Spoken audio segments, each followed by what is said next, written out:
This is actually good critical thinking over how this process could have been. And I like the way you're thinking here.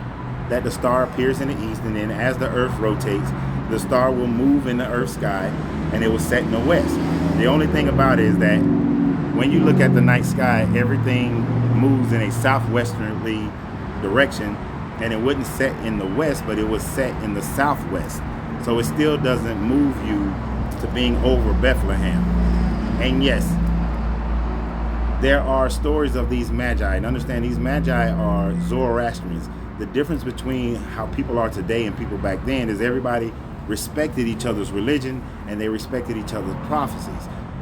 If you read and understand the Zoroastrians, their Magi looked at astrological events as far as the birth of different kings for different areas. For instance, it is told that a group of Magi, Zoroastrians, journeyed to Rome to commemorate the birth of Nero and him becoming emperor. So with that already being known, a story like this helps the Christian to validate the birth of Jesus, except there are some parts that don't work. It's said that the Magi came between December 25th to January 6th, which would have been the dead of winter when they would have come, which would have been around the winter solstice, which is an astrological event. But according to the other Gospels, at the birth there were shepherds in the field. Those shepherds in the field would have been, and this is during the time of the birth, would have been during the spring.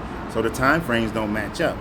Also, it doesn't match up because it is said that Joseph and Mary and baby Jesus only stayed in Bethlehem for the 8 days until he's named, and then they moved to Nazareth. So he wouldn't have found them in Bethlehem if they came during the time of the birth, which is why Herod had to kill all the babies 2 years and younger, because they came to see a young boy. But he wouldn't have been in Bethlehem at the time.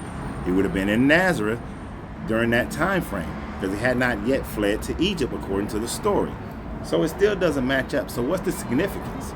The significance is the propaganda trying to validate the prophecies of the Old Testament that says that a new leader will come and he'll come out of Bethlehem, and that kings will bow down to him, which is why 500 years later, the story is changed from about 12 Magi that came to 3 kings that came.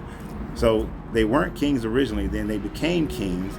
They were 12, then they became 3, and it was to validate an Old Testament prophecy, but this validation came 500 years after the supposedly event, which makes it propaganda to validate the story, and it is still truly based off of the astrological event of the winter solstice that they knew from the Egyptians.